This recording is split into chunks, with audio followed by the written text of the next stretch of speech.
Welcome back. So far in this section, we learned about the event time and created tumbling window aggregates using the event time. We also learned about the watermark and state cleanup.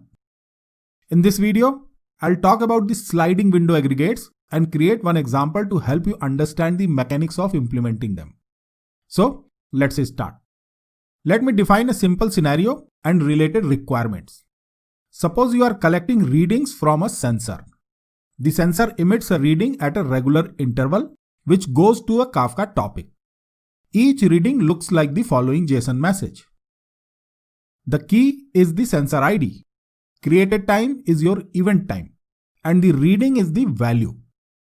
This could be a patient monitoring system where the sensor is attached to a patient measuring vital value. It could be a sensor attached to an engine of a machine measuring some parameters. Whatever it is, you are now asked to generate an output that looks like this. The first two columns are the start and the end time. The third column is the max reading value which you received in the most recent 15 minutes. What does it mean? Let me explain.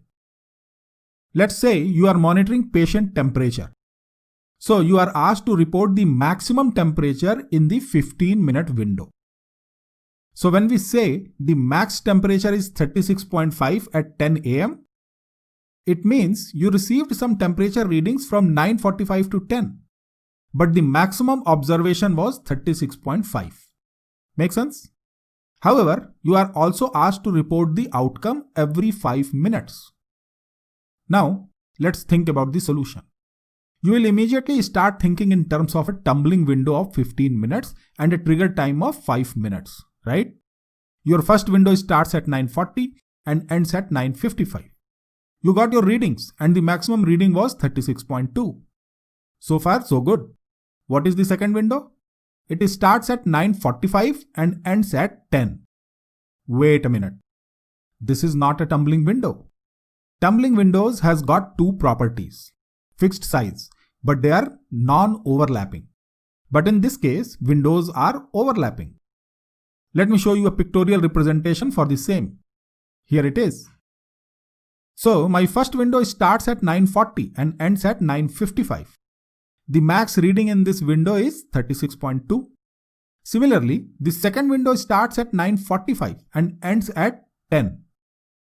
The max reading in this window is 36.5.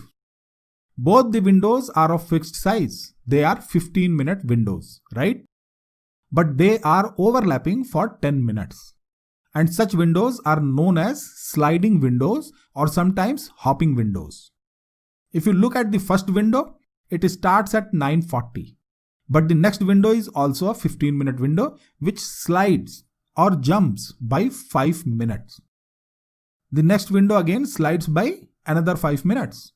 Make sense? Sliding windows are an excellent tool for computing moving aggregates. This example is asked to generate a moving maximum for a 15-minute window, continuously moving by 5 minutes.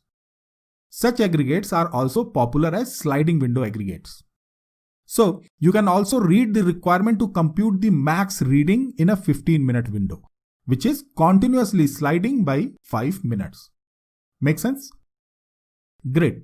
Now let me also add some events to this diagram. Let's try to understand the sliding window aggregates using these 8 events. Now if you look at the first window boundary, we received only one event in this window, which becomes the maximum. Now look at the second window boundary. You currently have 2 events in this window. The maximum value is 36.5, right? Similarly, the third window has got 3 records and the maximum is 36.8. How many records do we have for 1010 to 1025 window? 3 events, right?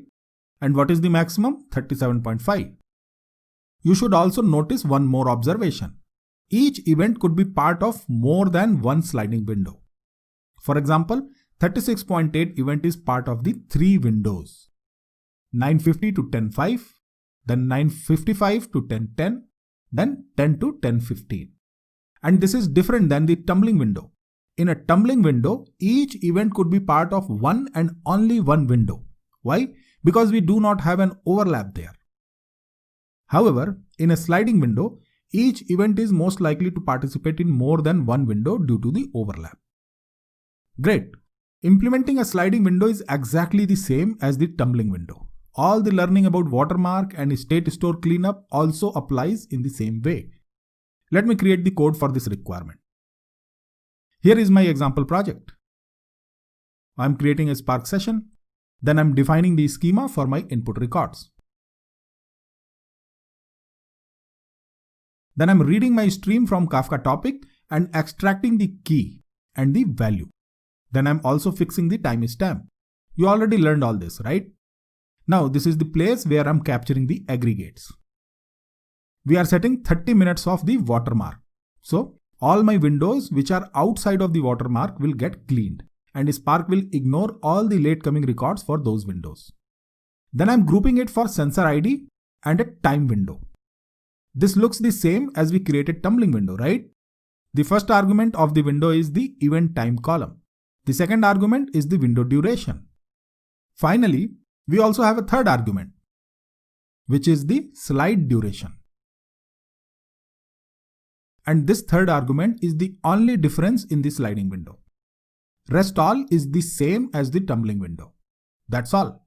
Once we have a grouping, we can simply compute the aggregates, right? Finally, I'm formatting the output record and sending the output to the console. Done. Do you want to run it? Let me start the Kafka server.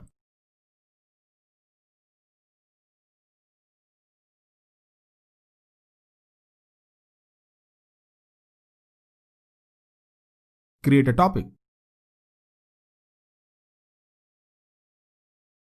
Start the producer. I'm going to send all the inputs at once. And that's perfectly fine because we are processing records at the event time. No matter you send it now or send it one by one after starting the application, your end result is the same, right? Let me run it.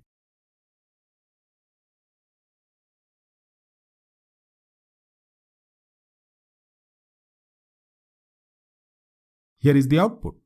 If you want, you can compare it with the following diagram. It is the same as we expected. Great. That's all for this video. See you again. Keep learning and keep growing.